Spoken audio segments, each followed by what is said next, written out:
इस वीडियो के अंदर हम देखेंगे कि आखिर सिक्योर्ड लोन क्या होती है और अनसिक्योर्ड लोन क्या होती है। अनसिक्योर्ड लोन और सिक्योर्ड लोन के क्या फायदे होते हैं, क्या नुकसान होते हैं, कब आपको सिक्योर्ड लोन लेनी चाहिए और कब आपको अनसिक्योर्ड लोन लेनी चाहिए। इन सब के अलावा अनसिक्योर्ड लोन और सिक्योर्ड लोन की ईएमआई की क्या फैसिलिटी होती है, कितना आपसे इंटरेस्ट चार्ज की जाती है, और कहीं अगर आपको सिक्योर्ड लोन और अनसिक्योर्ड लोन की रिक्वायरमेंट है तो आप किस तरह से सिक्योर्ड लोन या फिर अनसिक्योर्ड लोन के लिए अप्लाई कर सकते हो, इसका सही प्रोसेस क्या होती है, सारी चीजें इस वीडियो के अंदर हम डिस्कशन करेंगे। तो वीडियो काफी इंफॉर्मेटिव होने वाली है। तो वीडियो में आगे बढ़ने से पहले अगर आप इस चैनल पर पहली बार आए हैं तो सबसे पहले आप इस चैनल को सब्सक्राइब कर लीजिए, क्योंकि इस चैनल के ऊपर आपको इसी तरह के कंटेंट रेगुलर देखने को मिलते रहेंगे। तो फिर चलिए कार्यक्रम शुरू करते हैं। दोस्तों, सबसे पहले हम बात करते हैं कि आखिर सिक्योर्ड लोन या फिर अनसिक्योर्ड लोन होते क्या है।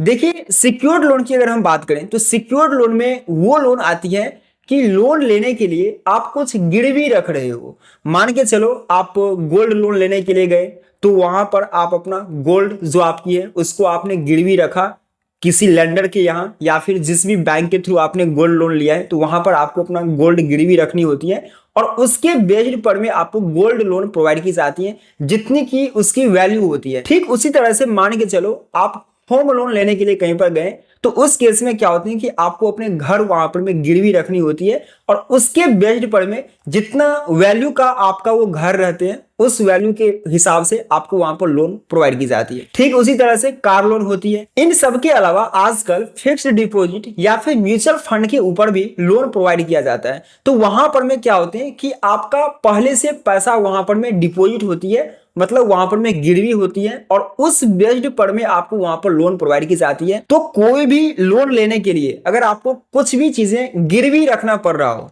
तो उसको कहा जाता है सिक्योर्ड लोन। तो सिक्योर्ड लोन क्या होती है वो आप समझ गए होंगे। अब बात करते हैं कि आखिर अनसिक्योर्ड लोन क्या होती है। देखिए, अनसिक्योर्ड लोन की मतलब वो लोन होता है कि जिस लोन को लेने के लिए आपको कुछ भी गिरवी नहीं रखना पड़ रहा हो। अब आप बोलेंगे भाई ऐसा कौन सा लोन है, तो मान के चलो आप कहीं से पर्सनल लोन लेने के लिए गए तो किसी बैंक से अगर आप पर्सनल लोन लेते हो तो आपको वहां पर कुछ भी गिरवी नहीं रखनी होती है। आपको आपके डॉक्यूमेंट के हिसाब से वहां पर में कुछ लिमिट का आपको पर्सनल लोन प्रोवाइड की जाती है। ठीक उसी तरह से क्रेडिट कार्ड हो गया। तो क्रेडिट कार्ड भी क्या है कि क्रेडिट कार्ड अगर आप लेते हो किसी भी बैंक का तो वो एक तरह का अनसिक्योर्ड लोन होता है। मतलब वहां पर उस क्रेडिट कार्ड को लेने के लिए आपको कुछ भी गिरवी नहीं रखना पड़ रहा है। तो जिस लोन को लेने के लिए आपको कुछ गिरवी रखना पड़ता है उसको कहा जाता है सिक्योर्ड लोन, और जिस लोन को लेने के लिए आपको कुछ भी गिरवी नहीं रखना होता है बैंक या फिर उस लेंडर के पास तो उसको हम लोग अनसिक्योर्ड लोन कहते हैं। अब जो सिक्योर्ड लोन होती है या फिर अनसिक्योर्ड लोन होती है तो इसमें थोड़ा बहुत रिस्क भी होता है।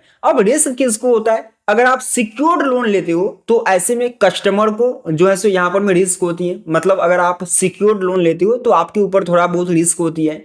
अगर आप अनसिक्योर्ड लोन लेते हो तो वो आपके ऊपर कोई रिस्क नहीं रहती। वो जिस लेंडर से आपने वहां पर में लोन लिया है, जिस भी बैंक से आपने लोन लिया है, उसको यहाँ पर में ज्यादा रिस्क होती है। अब रिस्क क्यों होती है, मान के चलो आपने सिक्योर्ड लोन लिया तो आप जब लोन लेने के लिए गए तो आपने अपना कुछ सामान तो वहां पर में गिरवी रखा। अब अगर आप टाइमली रिपेमेंट नहीं करते हो, ईएमआई अगर आप टाइम पर नहीं भरते हो तो ऐसे में आपने जो भी सामान वहां पर में गिरवी रखा है तो उसको खोने का चांसेस ज्यादा होती है। मतलब अगर आप टाइमली रिपेमेंट नहीं करते हो तो ऐसे में क्या होती है, मान के चलो आपने होम लोन लेने के लिए गया तो अपना घर वहां पर में गिरवी रखा बैंक के ऊपर या फिर जिस भी लेंडर से आपने लोन लिया, तो वहां पर क्या होती है अगर आप टाइमली रिपेमेंट नहीं करते हो, टाइमली अगर आप उसका ईएमआई नहीं भरते हो तो ऐसे में वो लेंडर और वो जो भी बैंक होती है वो आपके उस घर को उसको सेल कर देता है और सेल करने के बाद जितना भी उसका अमाउंट होता है वो अमाउंट वो अपना रख लेता है। तो ऐसे में कस्टमर के ऊपर ज्यादा रिस्क होती है कि उनका जो सामान वहां पर में गिरवी होती है वो ज्यादा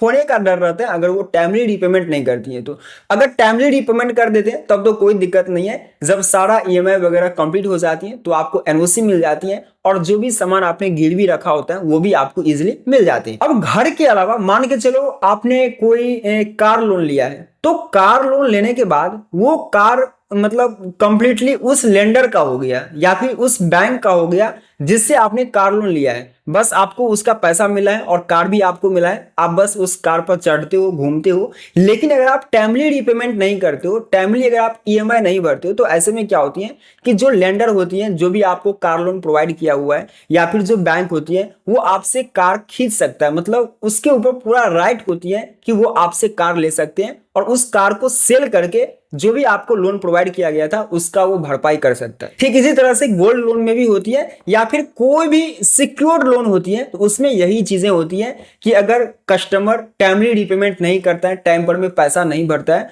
तो उन्होंने जो भी गिरवी रखा होता है उसको बेच करके जो लेंडर होती है, जो बैंक वाले होते हैं, वो अपना भरपाई करते हैं। अब बात करते हैं अनसिक्योर्ड लोन में। तो अनसिक्योर्ड लोन में क्या होती है कि कस्टमर के ऊपर ज्यादा रिस्क नहीं होती।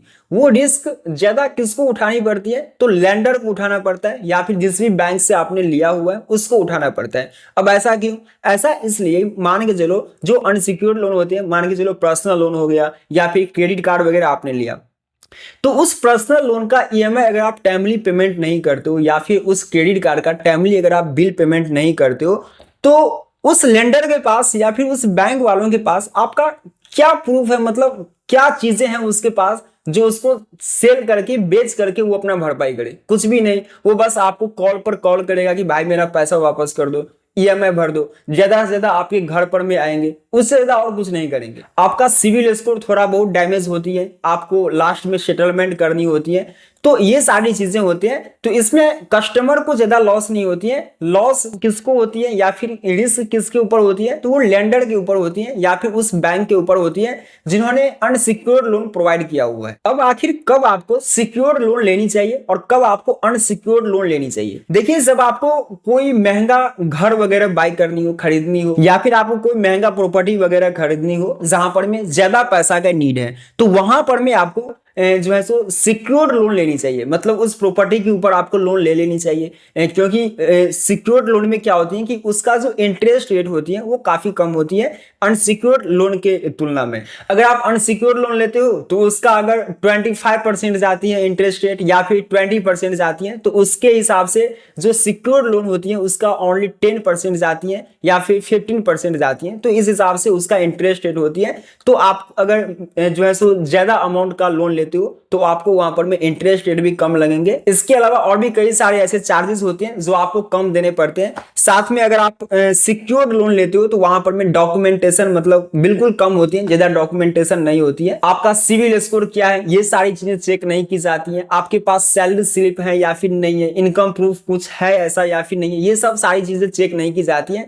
आपको जिस भी प्रॉपर्टी के ऊपर आपको सिक्योर्ड लोन चाहिए उसके ऊपर इजिली आपको मिल जाते हैं। या फिर आजकल जैसे म्यूचुअल फंड या फिर फिक्स डिपॉजिट के बेस्ड पर में लोन प्रोवाइड की जाती है, तो बस वहां पर में चेक किया जाता है कि आपने कितना का म्यूचुअल फंड में एसआईपी वगैरह किया हुआ है, कितना अभी तक वहां पर में इन्वेस्टमेंट आपने की हुई है, या फिर कितना का आपने फिक्स डिपॉजिट वगैरह किया हुआ है। ये सारी चीजें वहां पर में चेक की जाती है और उसके बेस्ड पर में आपको यहाँ पर लोन प्रोवाइड की जाती है। तो अगर आपको ज्यादा अमाउंट की लोन चाहिए या फिर ज्यादा टेन्योर चाहिए, मतलब ज्यादा दिनों के लिए चाहिए, 5 साल के लिए चाहिए, 6 साल के लिए चाहिए या फिर 3-4 साल के लिए भी चाहिए, तो आपको उस केस में आपको सिक्योर्ड लोन की तरफ जाना चाहिए। अगर आपके पास सिक्योर्ड लोन लेने की ऑप्शन हो, मतलब कोई प्रॉपर्टी वगैरह आपके पास में हो, तो आपको सिक्योर्ड लोन के साथ ही जानी चाहिए। ऐसे में एक चीजें और होती हैं कि अगर मान के चलो कल को आपके पास ईएमआई भरने का पैसा नहीं है, तो वहां पर में आपको कोई टेंशन नहीं होती है कि मुझे ईएमआई भी भरनी होती है, भरनी पड़ेगी लास्ट में भी। क्योंकि अगर आप ईएमआई नहीं भरते हो तो बस जो आपका प्रॉपर्टीज होती है उसको सेल करके एंड लेंडर जो भी होती है वो या फिर बैंक वाले अपना जो है सो भरपाई कर लेते हैं। लेकिन जो अनसिक्योर्ड लोन होती है यहाँ पर क्या होती है कि सबसे पहले तो आपसे इंटरेस्ट रेट काफी हाई ली जाती है, मतलब ज्यादा ली जाती है।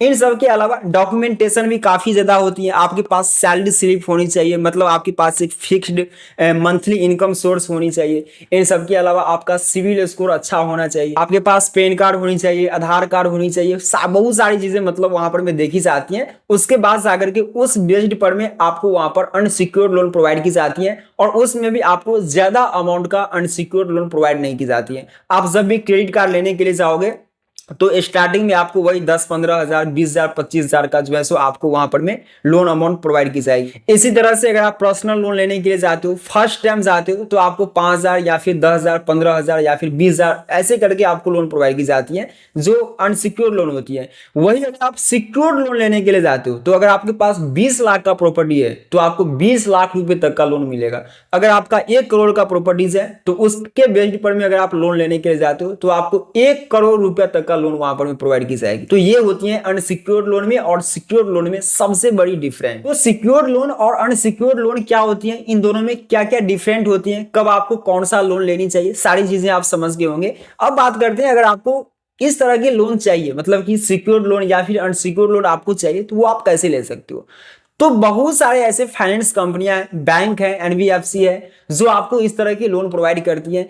कुछ जो गोल्ड लोन है, अगर आपको गोल्ड लोन बाय करनी है तो गोल्ड लोन का जो बेस्ट लेंडर है या फिर बेस्ट बैंक फाइनेंस कंपनी आप कह सकते हो, उसका लिंक मैं इस वीडियो के डिस्क्रिप्शन बॉक्स में दे दिया है। आप वहां से जाकर के गोल्ड लोन भी ले सकते हो। साथ में अगर आपको होम लोन की रिक्वायरमेंट है तो होम लोन आपको कहां पर लेनी चाहिए, सबसे कम इंटरेस्ट रेट आपसे कहां पर ली जाएगी, तो वो होम लोन अप्लाई करने का भी लिंक मैंने इस वीडियो के डिस्क्रिप्शन बॉक्स में दे दिया है। आप वहां से जाकर के अप्लाई कर सकते हो। पर्सनल लोन का भी लिंक इस वीडियो के डिस्क्रिप्शन बॉक्स में दिया हुआ है। कुछ क्रेडिट कार्ड के भी लिंक इस वीडियो के डिस्क्रिप्शन बॉक्स में दिया हुआ है, जहां से आप क्रेडिट कार्ड वगैरह के लिए अप्लाई कर सकते हो, पर्सनल लोन वगैरह के लिए अप्लाई कर सकते हो। देखिए, सिक्योर्ड लोन हो या फिर अनसिक्योर्ड लोन हो, तो इसको लेने का जो प्रोसेस है या फिर अप्लाई करने का जो प्रोसेस है, ये 2 तरीके से होता है। चाहे तो आप ऑफलाइन ले सकते हो, मतलब ऑफलाइन बैंक के अंदर भी जाकर के आप वहां पर में अप्लाई कर सकते हो, या फिर जो भी लैंडर होती है वहां पर में जाकर के आप अप्लाई कर सकते हो। इसी तरह से ऑनलाइन भी कर सकते हो। आजकल ना सबसे बेस्ट यही रहेगा कि आप ऑनलाइन, आपको जो भी लोन की रिक्वायरमेंट हो, चाहे वो सिक्योर्ड लोन हो या फिर अनसिक्योर्ड लोन हो, तो आप ऑनलाइन अप्लाई कर लें। आपको कहीं भी जाने की जरूरत नहीं पड़ेगी, सारी चीजें ऑनलाइन ही हो जाते हैं और विद इन 5 to 10 मिनट के अंदर में आपका जो भी लोन होती है वो अमाउंट आपके बैंक अकाउंट में ट्रांसफर कर दी जाती है। या फिर अगर आप सिक्योर्ड लोन लेते हो तो उसका जो भी प्रोसेस होती है वो काफी जल्दी हो जाती है। तो कुछ सिक्योर्ड लोन भी और कुछ अनसिक्योर्ड लोन भी अप्लाई करने का जो लिंक है इस वीडियो के डिस्क्रिप्शन बॉक्स में मैंने दे दिया है।